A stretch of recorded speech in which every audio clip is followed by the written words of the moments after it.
Welcome everyone. Welcome to the 27th session of Storytelling on Digital India. And I am Akilur Rahman, Senior Consultant at National E-Governance Division, Ministry of Electronics and IT, Government of India. Today we are going to talk about an online volunteering platform which is one of the initiatives under the Digital India program. हम जब digital India की बातें करते हैं तो हमें लोगों का सिटीजन्स का पार्टिसिपेशन चाहिए. We want an inclusive growth through this digital platform. DigiSevak एक ऐसा प्लेटफॉर्म है जिसमें जनता की भागीदारी को इंश्योर किया गया है. बहुत सारे ऐसे टास्क जो भारत सरकार के मंत्रालय के पास है उसमें इस उद्देश्य से डिजिसेवक में डाले गए हैं कि जनता, स्टूडेंट्स, हाउसवाइफ्स, अनएम्प्लॉयड पीपल और any sort of people across the country वो उसमें आए, पार्टिसिपेट करें और वो उस टास्क को पूरा करें. आज हमारे पास इस बात को करने के लिए मनोज है यहाँ पे. He is consultant at national governance division. He looks after youth affairs. और Manoj ji, great to have you here. हम आपसे डिजिसेवक के बारे में आप हमारे दर्शकों को बताइए कि डिजिसेवक का मेन उद्देश्य क्या है. ये बात काफ़ी लोगों को मालूम है कि 18 नवंबर 2016 को honourable minister of electronics and IT, government of India ने लॉन्च किया है इसे. आप इसके उद्देश्य के बारे में बताइए और ये बताइए कि इससे क्या क्या सफलताएँ मिल गई है और आप कितने लोगों को अभी तक इससे जोड़ पाए. Thank you, Akalu. Thank you for having me here. So, the concept of DigiSevak, there is an online volunteering platform from the citizens of India. This was conceived at around 2015. So, after the launch of our Digital India program on 1st July 2015, we have been receiving so many requests from citizens, not only from India, from outside India, that we want to volunteer for Digital India.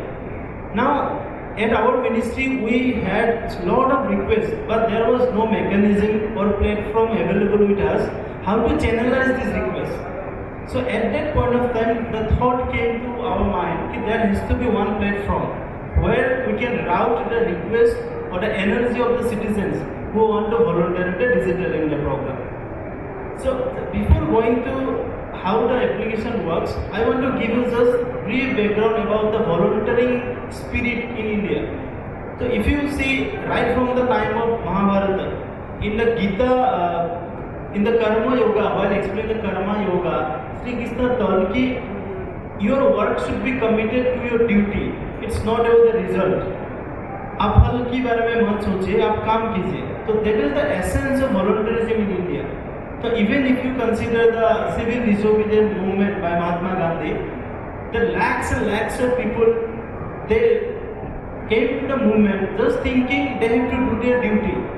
So those are voluntary service by the Indian citizens which make our independence movement, particularly the civil disobedience movement, so successful. So the whole volunteerism is imbibed into Indian citizens, and that's why when we are receiving this kind of request for volunteering for Digital India, we are not surprised. Rather, we welcomed the mood. So what we needed at that point of time, one platform. So what we did in our ministry, we moved a Digital India volunteering policy, and which was approved by our secretary in our ministry. And as a result of the policy, we needed one tool or an application to have the online volunteering going on. So the result is DigiSevak. As you rightly mentioned, on 18th November, our Honorable Minister for Electronics and IT have launched the platform, and this is now available for all the citizens of India or outside to register in DigiSevak, and they can do volunteering tasks with help of the platform. So there are two main stakeholders in this DigiSevak. The number one stakeholders are the citizens like you and me. And suppose they have this big ambitious program or NREGA. So in NREGA, often we heard the monitoring of NREGA is often a problem. And it might not be possible for the ministry to monitor all the works happening in all the villages under NREGA. But what they can do, if they have one Digital India volunteer at some of the villages, and they can ask the volunteers to provide feedback. So this way, Ministry of Rural Development can enable a task in our digital DigiSevak, and our volunteers can wish or they can show interest for doing that task. And this way, there is a direct connection happening between the Ministry of Rural Development and the citizens of particular villages. So ministries are the second most important component in DigiSevak. So the whole objective is to bring what you told, the participation of the citizen. The whole objective is to bring the ministries and the government in one place to achieve something. The achieve something which will be volunteering in nature and which will benefit for our country and for the success of digital India.